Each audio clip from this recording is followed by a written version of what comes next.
Welcome दोस्तों, आप सभी का स्वागत है।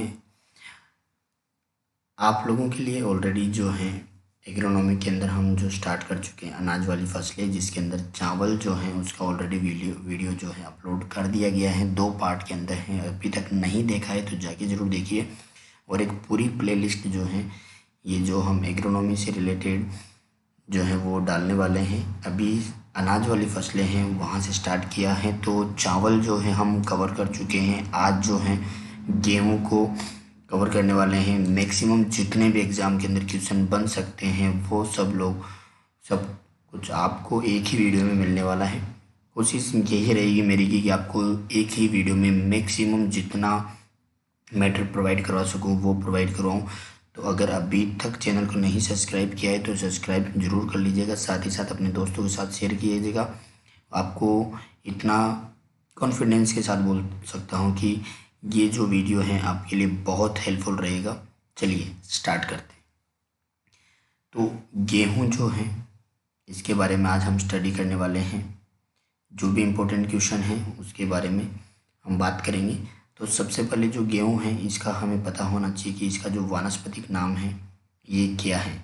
इसका वानस्पतिक नाम की अगर बात करें तो गेहूँ का जो वानस्पतिक नाम है वो है ट्रिटिकम एस्टिवम। क्या नाम है इसका? Triticum aestivum. ये इसका वानस्पतिक नाम है, ध्यान रखिएगा। ट्रिटिकम एस्टिवम इसका वानस्पतिक नाम है। अगर बात करें इसकी कुल की, अगर बात करें जो कि कई बार पूछा जाता है कि गेहूं का जो कुल है वो कौन सा है, तो गेहूं का जो कुल है ये ग्रेमिनी कुल है। कई बार अगर आपको ग्रेमिनी ना देकर अगर ऐसा दिया हो, पोएसी दिया हो, तो आपको वो भी राइट करना है, ध्यान रखना है। गेहूं का कुल की अगर बात करें तो ग्रेमिनी कुल है या इसको पोएसी भी बोला जाता है। अगर बात करें इसकी उत्पत्ति स्थान की तो गेहूं का जो उत्पत्ति स्थान है ये उत्पत्ति स्थान है दक्षिणी पश्चिमी एशिया। ध्यान रखिएगा, दक्षिणी पश्चिमी एशिया जो है ये गेहूं का उत्पत्ति स्थान है। इसके अंदर जो है पता होना चाहिए आपको कि इसमें जो प्रोटीन की मात्रा होती है वो कितनी होती है। गेहूं के अंदर जो प्रोटीन की मात्रा होती है ये लगभग 8 से 15% होती है। ठीक है, कई बार आपको डायरेक्टली 12% भी देखने को मिलेगा। ध्यान रखिएगा, गेहूं में जो प्रोटीन की जो मात्रा होती है वो कितनी प्रतिशत होती है? ये होती है 8 से 15% होती है। वहीं अगर बात करें इसमें कार्बोहाइड्रेट के बारे में तो गेहूं में जो कार्बोहाइड्रेट की मात्रा होती है ये होती है कार्बोहाइड्रेट की मात्रा 62 से 71 जो प्रतिशत इसमें कार्बोहाइड्रेट की मात्रा होती है। ध्यान रखिएगा, 62 से 71 जो है कार्बोहाइड्रेट होता है गेहूं के अंदर। अगर वानस्पतिक नाम की बात करें तो ट्रिटिकम एस्टिवम कुल हो गया, इसका ग्रेमिनी पोएसी कुल भी इसको बोला जाता है। उत्पत्ति स्थान की अगर बात करें तो दक्षिणी पश्चिमी एशिया। प्रोटीन जो कि एग्जाम में पूछा जाता है कई बार, तो प्रोटीन होता है 8 से 15%। डायरेक्टली अगर पूछा है आपसे तो 12% आपको बताना है। कार्बोहाइड्रेट होता है इसके अंदर 62 से 71% होता है।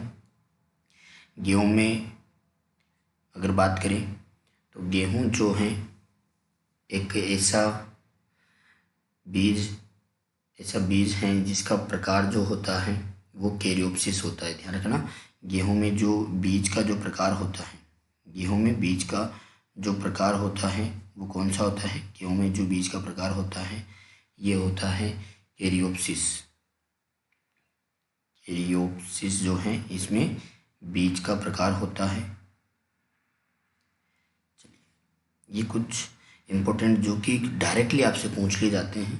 ठीक है, चलिए अब थोड़ा सा गेहूं में जो भारत में जो इसकी स्पीसीज पाई जाती है उसके बारे में थोड़ा सा बात कर लेते हैं।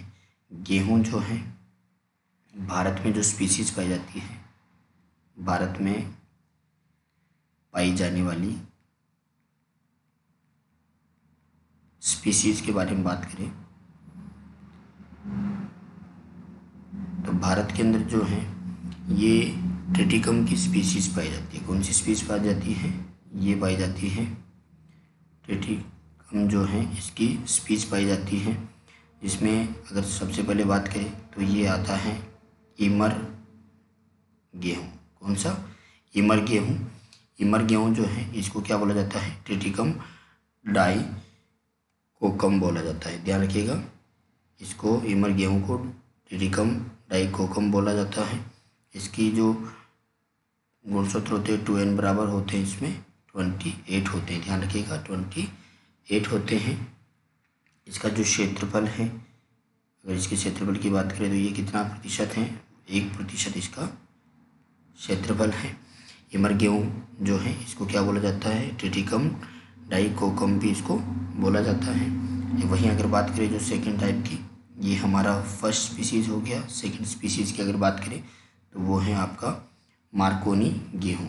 कौन सा है, मार्कोनी गेहूँ। मार्कोनी जो गेहूँ है इसको क्या बोला जाता है, मार्कोनी गेहूँ को बोला जाता है ट्रिटिकम ड्यूरम। क्या बोला जाता है इसको, ट्रिटिकम ड्यूरम बोला जाता है। जिसमें आपसे इम्पोर्टेंट यही पूछा जाता है कि गुणसूत्रों की संख्या 2n बराबर कितनी होती है, तो ये होती है, ये भी होती है 28 होती है। इसका लगभग क्षेत्रफल कितना है भारत के अंदर, इसका क्षेत्रफल है लगभग 12% इसका क्षेत्रफल है। अगर तीसरी स्पीसीज़ की बात करें तो ब्रेड गेहूँ। कौन सा, ब्रेड गेहूँ। जो ब्रेड गेहूँ है इसको क्या बोला जाता है, इसको बोला जाता है ओटोएलो पोलीप्लोइड बोला जाता है। ठीक है, ट्रिटिकम वल्गेर जो है इसका वानस्पतिक नाम है। इसमें जो 2n होता है ये होता है 42 होता है। और अगर क्षेत्रफल की बात करें तो लगभग जो है ये इंडिया के अंदर, क्षेत्रफल की अगर बात करें तो लगभग जो इंडिया में ये 1% के लगभग ही ये बोया जाता है। ठीक है, चलिए 4th नंबर की जो स्पीसीज़ है अगर उसके बारे में बात करें तो ये है आपका मैक्सिकन बोना गेहूँ। कौन सा, मैक्सिकन बोना गेहूँ। मैक्सिकन जो बोना गेहूँ है इस गेहूँ को क्या बोला जाता है, इसको बोला जाता है ट्रिटिकम एस्टिवम। क्या बोला जाता है, ट्रिटिकम एस्टिवम बोला जाता है। ये कौन सा है, हेक्साप्लॉइड है। ये कौन सा है, हेक्साप्लॉइड, यानी कि ये 60 गुणीय है। गेहूँ जो है मैक्सिकन बोना गेहूँ ये क्या है, हेक्साप्लॉइड है। यहाँ पर मैं आपको मेंशन कर देता हूँ कि ये जो है क्या है, हेक्साप्लॉइड है। हेक्साप्लॉइड का मतलब होता है 60 गुणीय है। ठीक है, कौन सा है, 60 गुणीय है। इसके अगर क्षेत्रफल की बात करें तो ये इसका क्षेत्रफल जो होता है वो लगभग होता है 87% होता है। और अगर इसके 2n की बराबर की बात करें गुणसूत्र तो वो होता है 42। ठीक है, चलिए अगली बात करते हैं भारतीय बोना गेहूँ के बारे में। भारतीय बोना गेहूँ, भारतीय बोना गेहूँ है। इसको क्या बोला जाता है, इसको बोला जाता है ट्रिटिकम स्पेरोकोकम बोला जाता है। क्या बोला जाता है इसको, ट्रिटिकम स्पेरोकोकम बोला जाता है। अब आप थोड़ा सा ध्यान रखिएगा कि हमने ये बात कर ली कि भारत में जो पाई जाने वाली स्पीसीज़ थी ये इमर गेहूँ हो गया, मार्कोनी गेहूँ, ब्रेड गेहूँ, मैक्सिकन बोना गेहूँ, भारतीय बोना गेहूँ। यहाँ पर जो है ये 2n बराबर कितना होता है, गुणसूत्रों की संख्या जो है आपसे पूछी जाती है। तो जो आप ध्यान रखिएगा कि इनकी जो संख्या है वो आपको याद रहे। यहाँ पे कंफ्यूज होने की आपको बिल्कुल भी ज़रूरत नहीं है।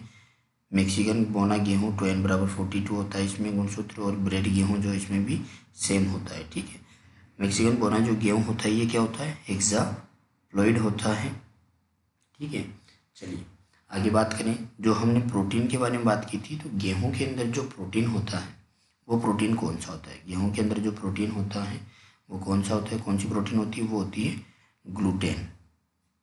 कौन सी प्रोटीन होती है, ग्लूटेन होती है। अच्छा, ये जो ग्लूटेन होती है वो किस रूप में पाई जाती है, ये पाई जाती है नाइट्रोजन के रूप में। किसके रूप में पाई जाती है, ये नाइट्रोजन के रूप में पाई जाती है। ध्यान रखिएगा, गेहूं के अंदर जो प्रोटीन होती है वो उसे क्या बोला जाता है, ग्लूटेन प्रोटीन बोला जाता है।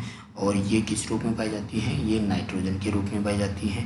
हमने बात की इसके बीज का प्रकार कैसा होता है, कैरियोप्सिस प्रकार का होता है।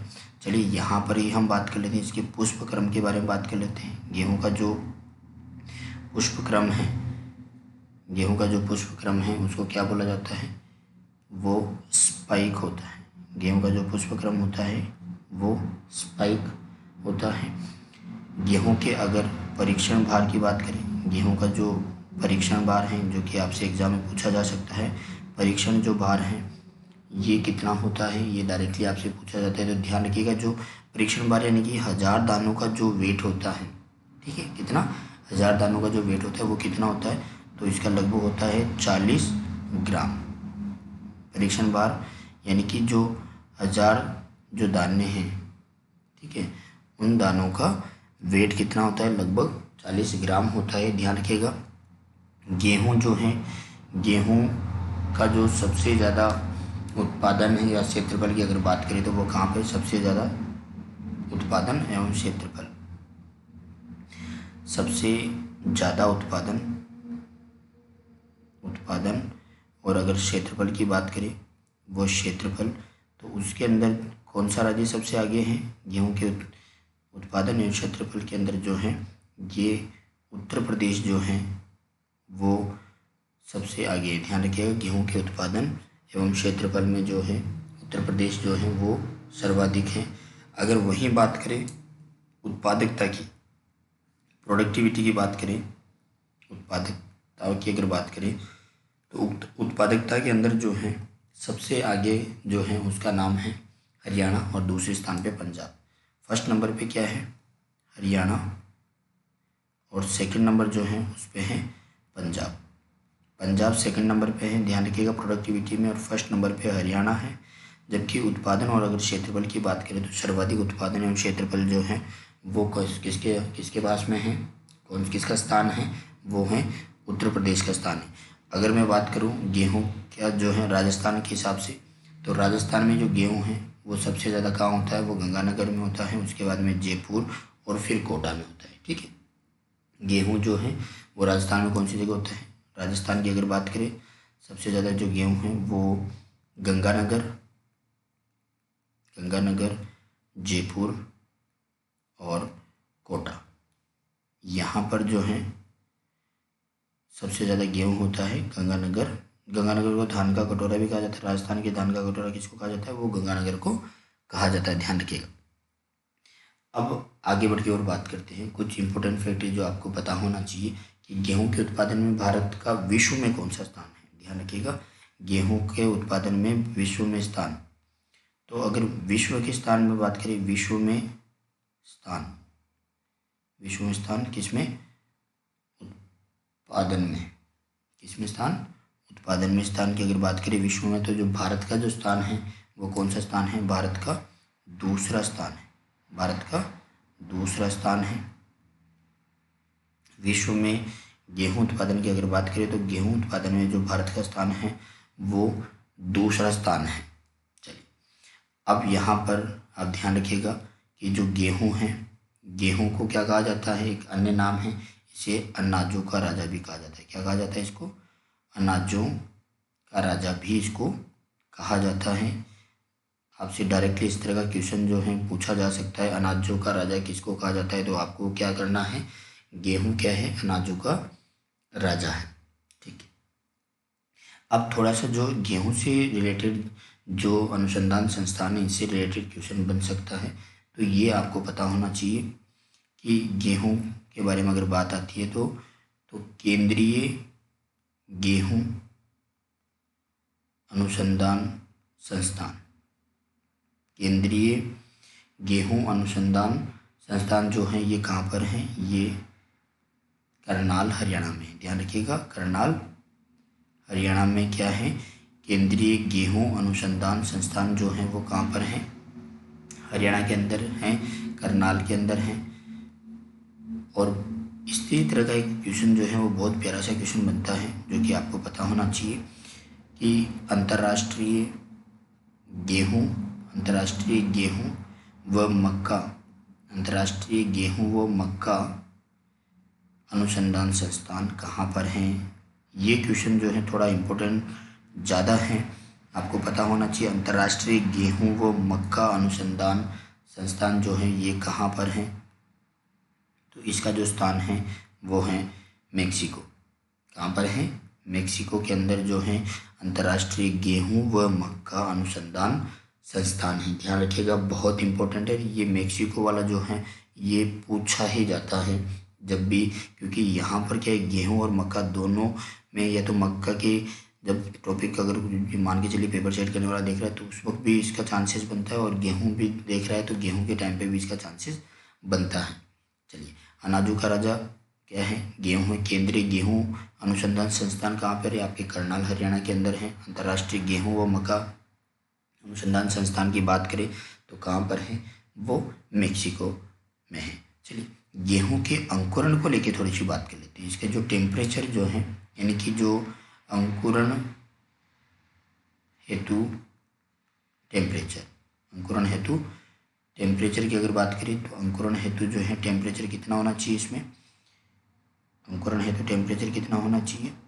अंकुरण हेतु जो टेम्परेचर होता है वो होता है लगभग 20 डिग्री सेंटीग्रेड होना चाहिए। अंकुरण के समय टेम्परेचर कितना होना चाहिए? लगभग 20 डिग्री होना चाहिए। अगर वहीं बात करें इसकी जो उत्पादक जो क्षेत्र हैं वो कहाँ पर हैं, मतलब अक्षांश की अगर बात करें, अगर भारत में बात करें तो गेहूं का जो उत्पादक क्षेत्र है वो कहाँ पर है? 30 डिग्री सेंटीग्रेड से 60 डिग्री सेंटीग्रेड उत्तरी तथा 25 डिग्री सेंटीग्रेड से लेकर 40 डिग्री दक्षिणी जो अक्षांश के मध्य में जो है इसके उत्पादक क्षेत्र हैं। इस तरह का क्वेश्चन जो है आपको नॉलेज में होना चाहिए, ठीक है। बाकी इस तरह का क्वेश्चन अभी तक नहीं पूछा गया है। चलिए, तो गेहूं को जो लवणीय और क्षारीय भूमि में किससे उपचारित किया जाता है, ये क्वेश्चन बहुत इंपॉर्टेंट क्वेश्चन बन जाता है कि गेहूं को, चलिए स्लाइड चेंज कर लेते हैं। ये इंपॉर्टेंट क्वेश्चन है जो कि आपको पता होना चाहिए। गेहूं को लवणीय व क्षारीय भूमि में, गेहूं को लवणीय व क्षारीय भूमि में किससे उपचारित करते हैं? किससे उपचारित करते हैं? ध्यान रखिएगा, बहुत प्यारा सा क्वेश्चन है जो कि इम्पोर्टेंट क्वेश्चन है कि गेहूं को लवणीय और क्षारीय भूमि में किससे उपचारित करते हैं। तो आपको ध्यान में रखना है कि गेहूं को लवणीय और क्षारीय भूमि में सोडियम सल्फेट द्वारा उपचारित किया जाता है। ध्यान रखिएगा, किसके द्वारा किया जाता है? ये किया जाता है सोडियम सल्फेट के द्वारा इसको उपचारित किया जाता है। ध्यान रखिएगा, बहुत प्यारा सा क्वेश्चन है था ये। इसके अलावा क्या है कि गेहूं में जो कार्बन का जो ऑक्सीकरण होता है वो किस टेम्परेचर पे होता है? ध्यान रखिएगा, गेहूं का जो ऑक्सीकरण होता है वो किस टेम्परेचर पे होता है? गेहूं का ऑक्सीकरण जो है, ऑक्सीकरण जो है वो किस टेम्परेचर पे होता है? ये होता है 24 डिग्री सेंटीग्रेड पर होता है। ध्यान रखिएगा, गेहूं का जो ऑक्सीकरण है वो 24 डिग्री सेंटीग्रेड पर होता है। अगर बात करें तो इसमें गेहूं में जो जिनका कार्य होता है, ठीक है, तो वो क्या करता है? जिनका जो कार्य है वो क्या, जिनका क्या कार्य है? जिनका कार्य है लंबाई कम करना। गेहूं के अंदर जो जिन पाया जाता है, गेहूं के अंदर जो है कौन सा जिन पाया जाता है? फटाफट से बता दीजिए, गेहूं के अंदर कौन सा जिन पाया जाता है? गेहूं के अंदर जो जिन पाया जाता है, कौन सा जिन पाया जाता है? अभी जस्ट यही क्वेश्चन पूछा गया था। चलिए, गेहूं के अंदर जो जिन पाया जाता है नोरिंग 10, कौन सा पाया जाता है? नोरिंग जिन पाया जाता है। ये क्या काम करता है? इसका जो कार्य है, ये कार्य क्या है?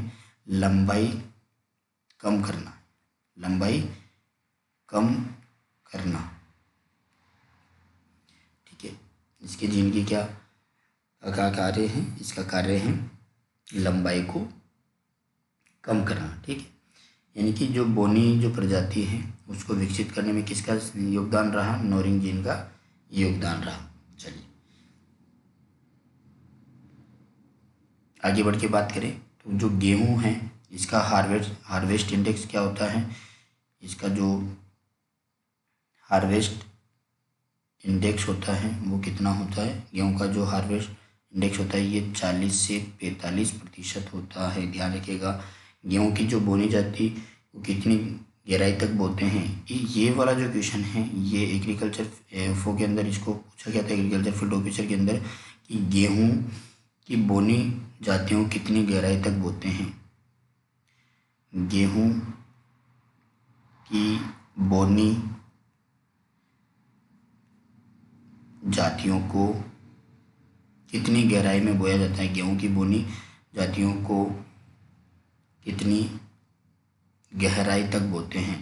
तो ध्यान रखिएगा, गेहूं की जो बोनी प्रजाति हैं उन प्रजातियों को कितनी गहराई पर बोया जाता है। ये बोया जाता है 5 सेंटीमीटर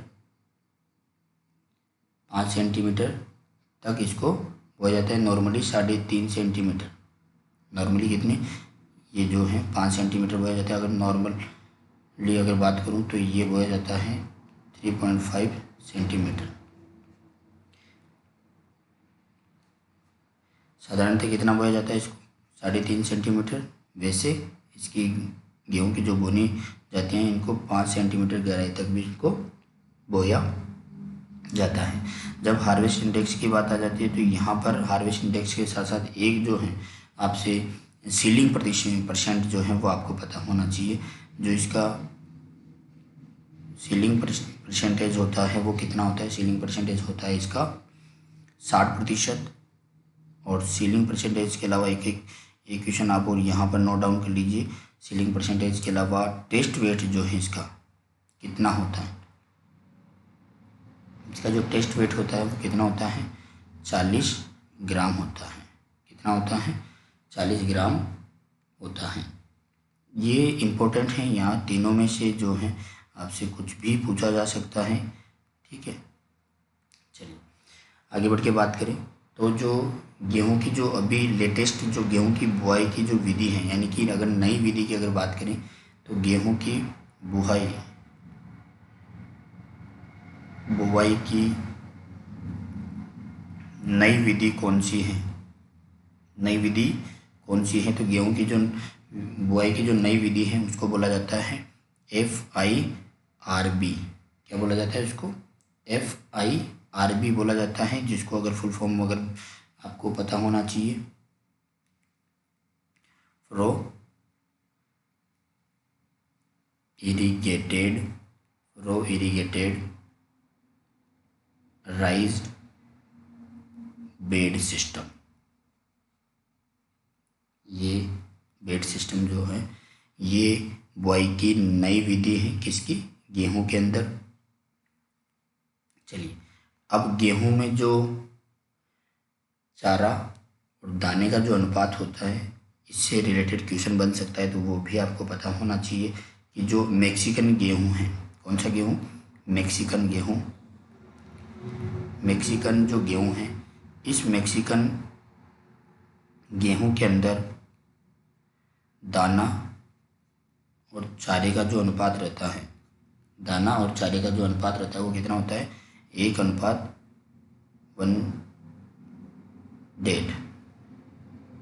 कितना होता है, 1:1.5 होता है। तो ये जो है ये भी एक इम्पोर्टेंट होता है, बन जाता है क्वेश्चन आपके लिए। चलिए आगे बढ़ के बात करें तो जो ट्रिटिकम ड्यूरम है, कौन सा, ट्रिटिकम जो ड्यूरम है जिसको हम मार्कोनी गेहूं बोलते हैं। तो मार्कोनी जो गेहूं है, मार्कोनी जो गेहूं है, इस मार्कोनी जो गेहूं है इसका प्रयोग जो है किस में किया जाता है, सूजी बनाने में किया जाता है। मार्कोनी गेहूं जो है इससे सूजी बनाई जाती है।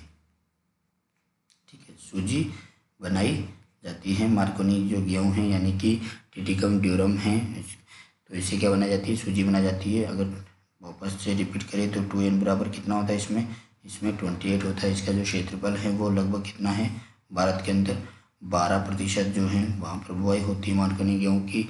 किस काम आता है, इसको सूजी बनाने के काम में लिया जाता है या सूजी बनाई जाती है। चलिए कुछ वैरायटी जो है इसकी उन्नत किस्में जो है इम्पोर्टेंट किस्में वो आपको पता होना चाहिए। कुछ वेरी इम्पोर्टेंट जो है वो मैं आपको नोट डाउन कराता हूँ। अगर राजस्थान की बात करें तो राजस्थान 1482, राज 3077, ये बहुत फेमस है। 3077 जिसको बोला जाता है, गांव में जो है इसको डायरेक्टली क्या बोला जाता है, 3077। ये क्या है, लवण सहनशील किस्म है। कौन सी किस्म है, लवण सहनशील किस्म है। इसके अलावा अगर बात करें तो सुजाता, मुक्ता, ये क्या है कि जहाँ पर शुष्क एरिया है वहाँ पर इसको किया जाता है। इसके अलावा ये क्या है, कौन से एरिया में की जाती है, शुष्क जो खेती है उस हेतु क्या है ये उपयोगी है। इसके अलावा अगर बात करें तो हरित क्रांति में जो सर्वाधिक उत्पादन हुआ था किसका हुआ था, वो हुआ था HD 2329 का। हरित क्रांति में ध्यान रखिएगा, हरित क्रांति में सर्वाधिक उत्पादन किससे हुआ था, कौन सी किस्म का हुआ था, HD 2329 जो है हरित क्रांति में सर्वाधिक इसका उत्पादन हुआ था। इसके अलावा अगर बात करें तो उन्नत किस्मों में हम ले लेते हैं PBW 343। PBW 343 जो है ये रोली रोग रोधी किस्म है। कौन सी किस्म है, रोली रोग रोधी किस्म है। कौन सी है, रोली रोग रोधी किस्म है PBW 343, ठीक है। इसके अलावा कुछ अलग वेराइटी जो है आपको पता होना चाहिए, C306 हो गया। इसके अलावा दुर्गापुरा 65 हो गया। ये वेराइटी भी कई बार पूछी जाती है आपसे, दुर्गापुरा 65। इसके अलावा बात करें तो एक वेराइटी और लिखवा देता हूँ मैं आप लोगों को, राज 1555। ये काठिया गेहूँ भी इसको बोला जाता है। कौन सा गेहूँ बोला जाता है, काठिया गेहूँ के नाम से ये फेमस है, काठिया गेहूँ के नाम से फेमस है। चलिए कुछ ये वेराइटी थी। और एक वेराइटी आप ऐसा करिए कि ये द्विजीन वाली जो वेराइटी है उसका नाम भी आप नोट कर लीजिए, ये आपसे पूछा जाए तो आपको पता होना चाहिए। HD 2009 जो है ये क्या है, द्विजीन वेराइटी है, ध्यान रखिएगा। द्विजीन बोनी किस्म है, द्विजीन बोनी किस्म है ये। उम्मीद करता हूँ कि आप बिल्कुल ध्यान से आप देख रहे होंगे और इसी तरह से वीडियो के आगे भी आपको कंटिन्यूसली मिलते रहेंगे। चलिए कुछ आप single gene, double gene, triple gene जो हैं इनके बारे में, जो लेट सोन वेराइटी हैं इनके बारे में थोड़ा सा जो वेराइटी के नाम आप जो लिख लीजिएगा, ये आपके लिए बहुत हेल्पफुल रहेगी। वीट वेराइटीज़ की बात करें तो सबसे पहले जो है हम बात करेंगे जो सिंगल जीन वेराइटी है, single gene dwarf variety. Single gene dwarf जो वेराइटी है इसकी अगर एग्जाम्पल की अगर मैं बात करूं तो इसके एग्जाम्पल में जो है सोनालिका जो है, सोनालिका क्या है, सिंगल जीन वेराइटी है। इसके अलावा UP 262 हो गया, WI 711, गिरिजा, सुजाता, और इसके अलावा आप लिख लीजिएगा रोहिणी। वहीं अगर बात करें डबल जीन ड्वार्फ की, डबल जीन ड्वार्फ जो वेराइटी है इसके अंदर जो है हम शामिल करेंगे कल्याण सोना, यानी कि ये इम्पोर्टेंट जो है कल्याण सोना हो गया।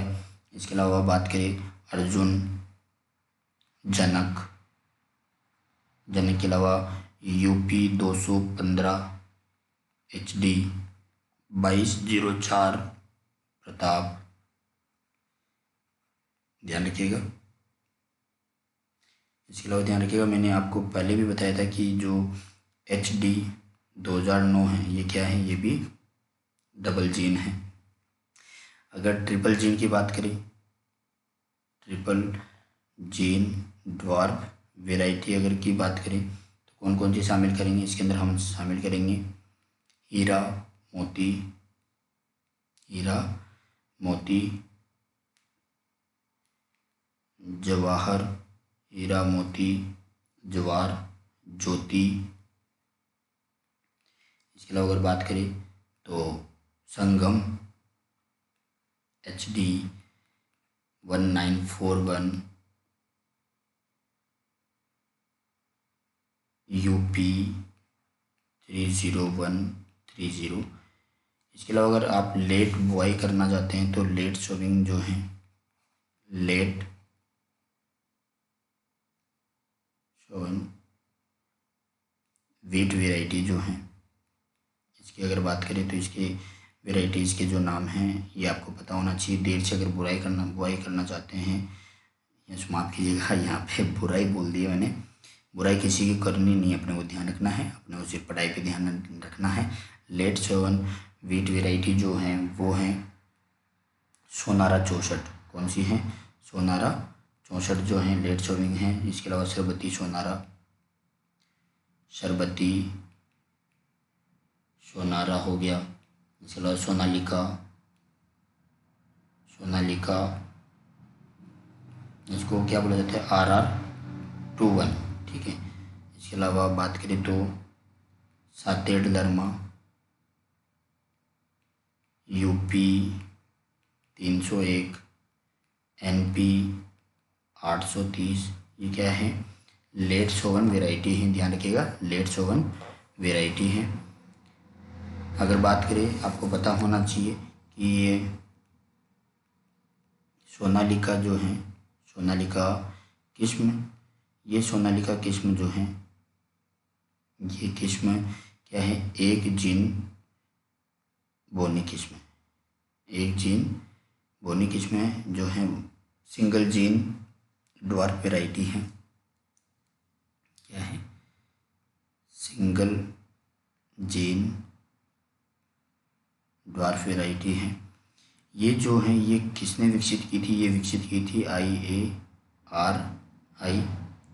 जो कि कहाँ पर स्थित है? दिल्ली व पंतनगर विश्वविद्यालय द्वारा।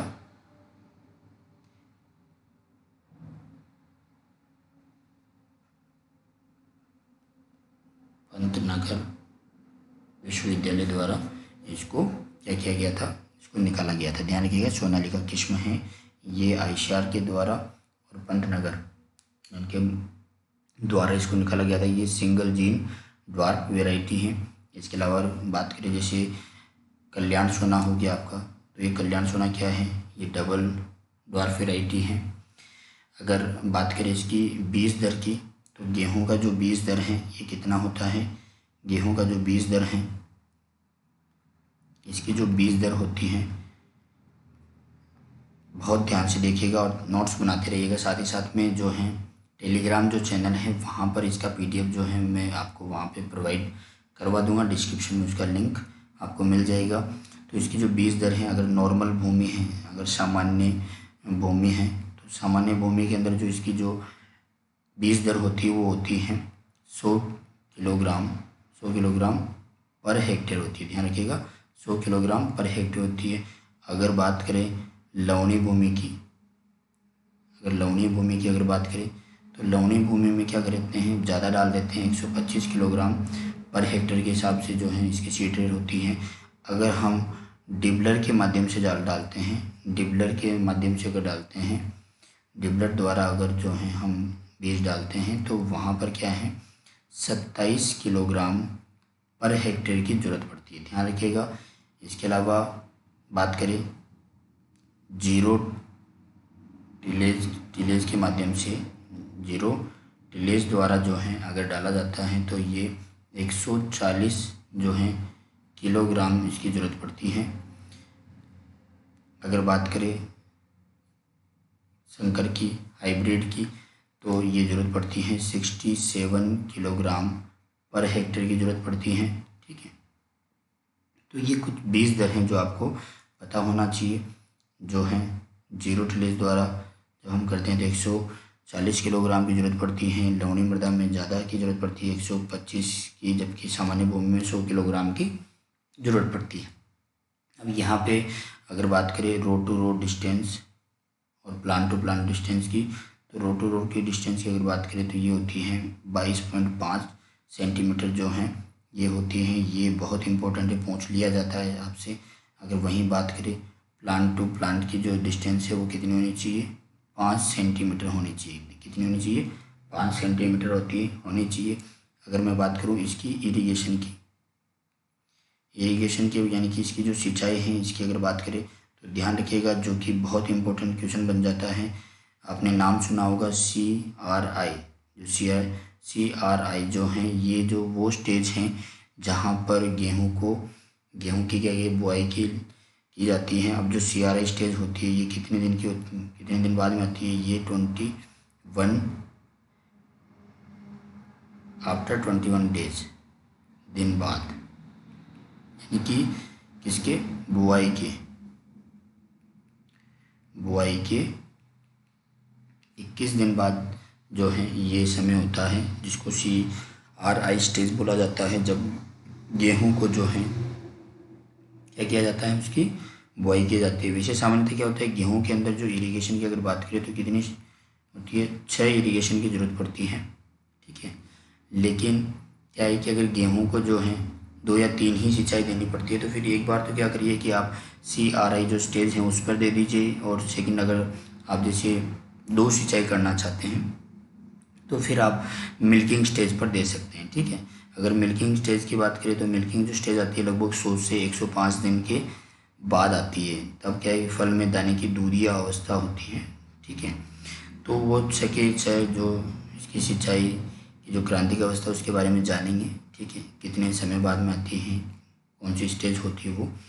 तो आपको ध्यान रखना है इरिगेशन कब किया जाता है, फर्स्ट इरिगेशन ये CRI स्टेज पे किया जाता है, जो कि बुआई के 21 दिन बाद में आती है। चलिए, पहली जो स्टेज होगी आपका CRI स्टेज हो गया। अगर सेकंड स्टेज की अगर बात करें तो सेकंड जो स्टेज है ये टिलरिंग स्टेज होती है, जो कि कितने दिन बाद में आती है, इसको क्या बोला जाता है, टिलरिंग स्टेज होती है। ये कितने दिन बाद में आती है, ये लगभग 40 से 45 दिन बाद में जो है, जब क्या होता है, कल्ले निकलने और वह फूटान का समय होता है। ध्यान रखिएगा, 40 से 45 दिन बाद में कल्ले निकलने और किसका समय होता है, फूटान का समय होता है। इसके अलावा बात करें तीसरी तो लेट जॉइंटिंग स्टेज होती है। कौन सी होती है, लेट जॉइंटिंग स्टेज होती हैं। ये आती हैं लगभग 65 से 70 डेज आफ्टर सोविंग, यानी कि बुआई के लगभग 65 से 70 दिन बाद में ये स्टेज आती हैं, जब गांठ बनने की अंतिम अवस्था होती है, ठीक है, गांठ बनने की अंतिम अवस्था होती है। चौथी स्टेज की अगर बात करें तो ये जो स्टेज आती हैं इसको फ्लावरिंग स्टेज बोला जाता है। क्या बोला जाता है, इसको फ्लावरिंग स्टेज इसको बोला जाता है। फ्लावरिंग जो स्टेज आती है ये आती हैं 80 से 85 दिन बाद में आती है बुआई के।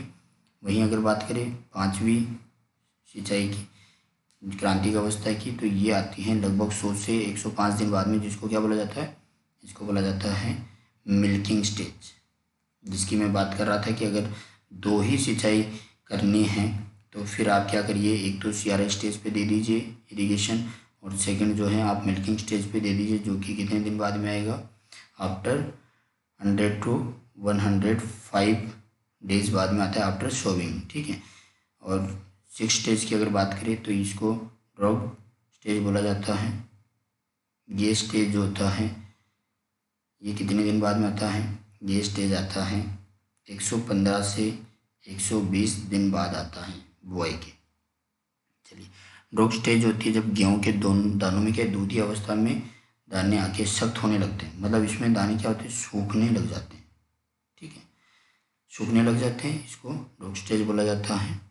तो गेहूं की फसल में जब पानी की उपलब्ध ना हो, ठीक है, तब हम CRI स्टेज पर ही इसकी सिंचाई करते हैं। 2 हैं तो फिर हम मिल्किंग स्टेज पर कर देते हैं। बाकी नॉर्मली क्या होता है कि इसमें ये 6 टाइम होते हैं जहाँ हमें सिंचाई की ज़रूरत पड़ती है, लेकिन डिपेंड करता है कि आप कितनी सिंचाई करना चाहते हैं, उसी के आधार पे जो है आप 1 सिंचाई दे सकते हैं, 2 सिंचाई दे सकते हैं। आपको कब देनी है, ध्यान रखिएगा, जब भी 2 सिंचाई देनी हो तो पहली CRI स्टेज और सेकंड कौन सी, मिल्किंग स्टेज पे आपको देना चाहिए, ठीक है।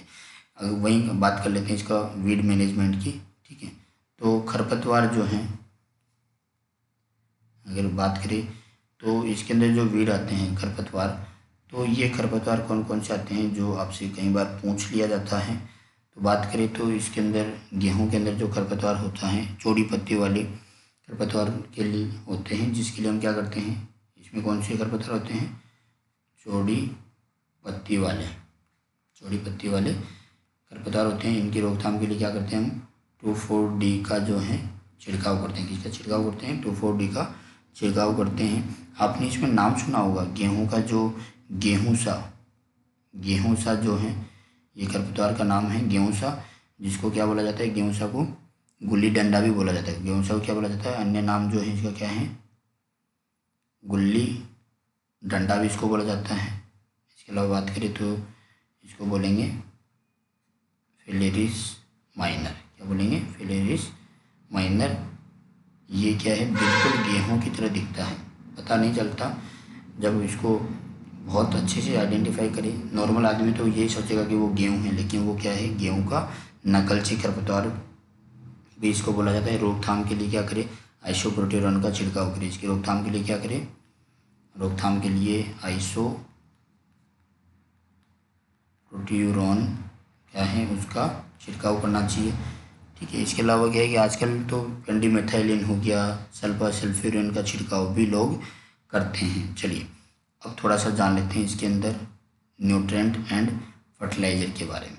खाद एवं उर्वरक की बात करें तो जो सबसे पहले क्या करें, गोबर की जो खाद होती है, गोबर की जो खाद है वो पर हेक्टेयर जो है गोबर की खाद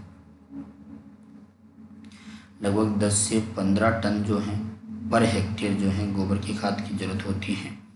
ठीक है। इसके अलावा अगर बात करें कि जहाँ पर सिंचाई है, इरिगेटेड जो एरिया है, यानी कि सिंचित जो क्षेत्र हैं उसके लिए नाइट्रोजन, फास्फोरस और पोटेशियम जो है उसका अनुपात क्या होना चाहिए, होना चाहिए 120:60:40 किलोग्राम पर हेक्टेयर होता है। वहीं बात करें अगर बारानी क्षेत्र यानी कि लवणी भूमि है, तो वहाँ पर जो NPK रहेगा वो क्या रहेगा कि नाइट्रोजन तो रहेगा 60 किलोग्राम 60 अनुपात में, और ये रहेगा 30 अनुपात में, और ये रहेगा 20 अनुपात में पर हेक्टेयर। ध्यान रखिएगा ये आधी हो जाती है सिंचित क्षेत्र की। ठीक है। अब थोड़ा सा बात कर लेते हैं कि इसके अंदर जो रोग लगते हैं, ठीक है, उनके बारे में। ध्यान रखिएगा कि जो गेहूँ है इसके अंदर रोग लगता है कौन सा, एक तो लगता है मूल्या रोग। कौन सा रोग लगता है, मूल्या रोग लगता है। मूल्या रोग के अगर मैं बात करूँ तो मूल्या जो रोग हैं, ये जो रोग हैं ये जो के अंदर भी लगता है, जो व गेहूँ, इसमें जो और गेहूँ में ये रोग लगता है। ठीक है। ये निमेटोड के द्वारा होने वाला रोग है। किसके द्वारा होता है, ये निमेटोड के द्वारा होने वाला ये रोग है। ये जो सूत्रकृमि होता है ना, जो निमेटोड, उसका क्या नाम होता है, उसका नाम होता है हेटेरोडेरा एविनी। उसको क्या बोला जाता है, हेटेरोडेरा एविनी इसको बोला जाता है। ध्यान रखिएगा। इसके अलावा अगर बात करें तो गेहूं के अंदर जो है टुंडो रोग लगता है। कौन सा रोग लगता है, टुंडो रोग लगता है। ये जो है इसको क्या बोला जाता है, इसको अपन जो हिंदी भाषा में उसको बोलते हैं सेवा। क्या बोला जाता है, इसको सेवा बोला जाता है।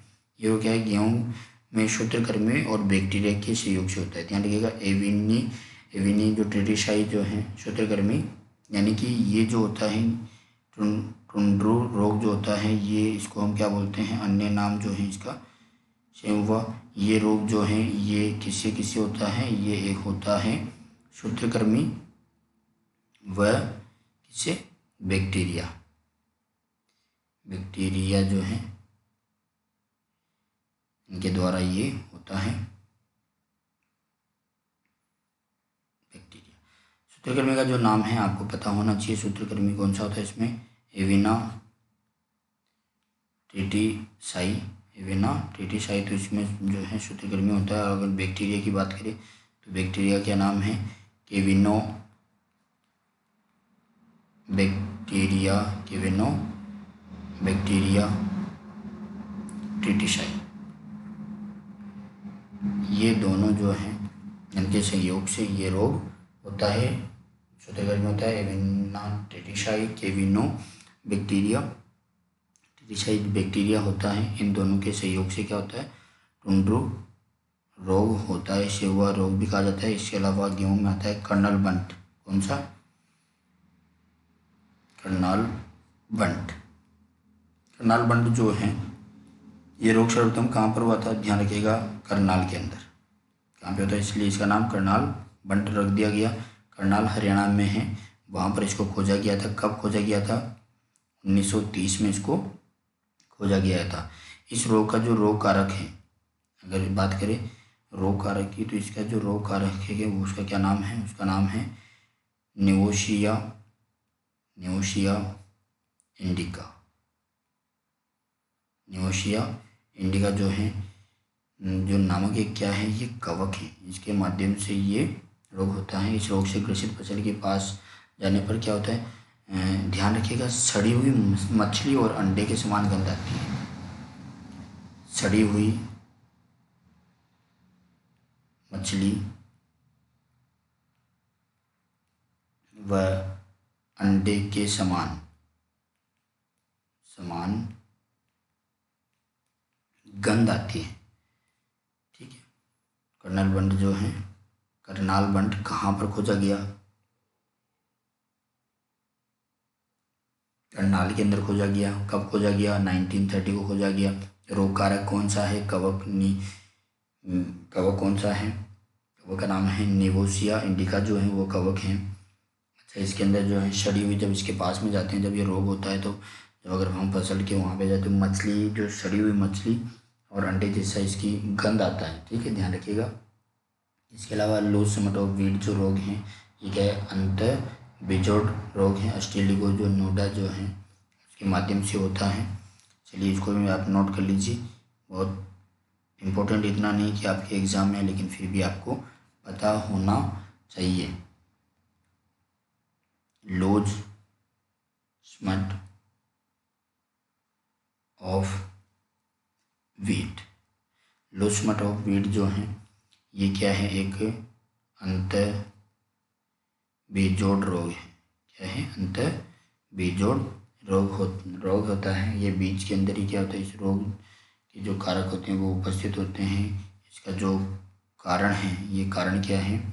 ये होता है अस्टिलागो मोनोडा के द्वारा होता है। किसके द्वारा होता है? ये अस्टिलागो नोडा के माध्यम से होता है। ध्यान रखिएगा। गेहूं का अनावर्त खंड रोग भी इसको कहा जाता है। इसके अलावा गेहूं के अंदर क्या 3 प्रकार की जो है रस्ट होती है, जो तीनों प्रकार के रोली रोग रखते हैं। जैसे अगर भूरी रोली रोग है तो पक्सीनिया रिकांडिटा। इसके अलावा पीली रोली रोग है तो पक्सीनिया स्ट्रीफोर्मिस हो गया। इसके अलावा काली रोली रोग हो गया तो पक्सीनिया ग्रेविनी ट्रिपिसाई जिसको बोला जाता है। ये जो काली रोली रोग हैं, गेहूं के अंदर जो रोली रोग लगता है, जिसके अंदर ध्यान रखिएगा, काली रोली रोग जो है गेहूं के अंदर, ये किसके माध्यम से होता है? ये होता है पक्सीनिया। ये होता है किसके माध्यम से? पक्सीनिया ग्रेमिलिस ट्रिटिसाई जो है, इसके माध्यम से ये होता है लूज स्मट ऑफ वीट। इसके अलावा बात करें तो गेहूं के अंदर जो है ईयर कोकल रोग होता है। कौन सा होता है? ईयर कोकल रोग होता है। ये इग्विना ट्रिटिसाई निमेटोड सूत्रकृमि द्वारा होता है। ध्यान रखिएगा, ईयर कोकल जो है ये किसके द्वारा होता है? ये इग्विना ट्रिटिसाई सूत्रकृमि द्वारा होता है। इसके अलावा क्या है कि गेहूं के अंदर जो है दीमक का भी प्रकोप होता है। दीमक जो है खेत में जब हम खाद डालते हैं, गोबर की खाद, उस वक्त क्या है, नमी जो है अगर ज़्यादा नमी होती है, उसके अंदर अच्छी तरह से तैयार नहीं होता, तो वहाँ पर दीमक होने का खतरा होता है। तो दीमक की जो है रोकथाम के लिए क्या है कि हम क्लोरोपाइरीफोस हैं या फिर एंडोसल्फान उसका छिड़काव करते हैं। ध्यान रखिएगा, दीमक की रोकथाम के लिए क्या करते हैं? क्लोरोपाइरीफोस या फिर हम बात करें एंडोसल्फान की, तो उसका छिड़काव करते हैं। अब बात कर लेते हैं कि जो है गेहूं की जो उपज है ये कितनी होती है। गेहूँ की अगर उपज की बात करें तो धान और भूसे का अनुपात जो है वो आप लोगों को बता दिया है। उपज जो है ये होनी चाहिए 40 से 50 क्विंटल पर हेक्टेयर। उपज कितनी होती है इसकी? 40 से 50 क्विंटल पर हेक्टेयर होती है। दाने और भूसे का अनुपात वैसे मैंने बताया आप लोगों को 1:1.5 होता है। ये मैक्सिकन जो गेहूँ है उसके लिए होता है। अगर बात करें भारतीय जो गेहूँ की तो जो है इसका अनुपात होता है 1:1.2। जब इसको हम भंडारण करते हैं तो भंडारण जो है उसमें नमी कितनी होनी चाहिए? भंडारण नमी की अगर बात करें तो ये 12% से ज़्यादा नहीं होनी चाहिए। 12% से ज़्यादा नहीं होनी चाहिए। उम्मीद करता हूँ आप लोगों को जो है ये सेशन अच्छा लगा होगा। इसी तरह से सपोर्ट करते रहिएगा और बहुत सारे वीडियो जो हैं आपको इसी चैनल पे मिलने वाले हैं। अभी तक चैनल को सब्सक्राइब नहीं किया है और वीडियो को अगर आपको पसंद आए तो लाइक करके ज़रूर जाइएगा। बने रहिए। Thank you so much.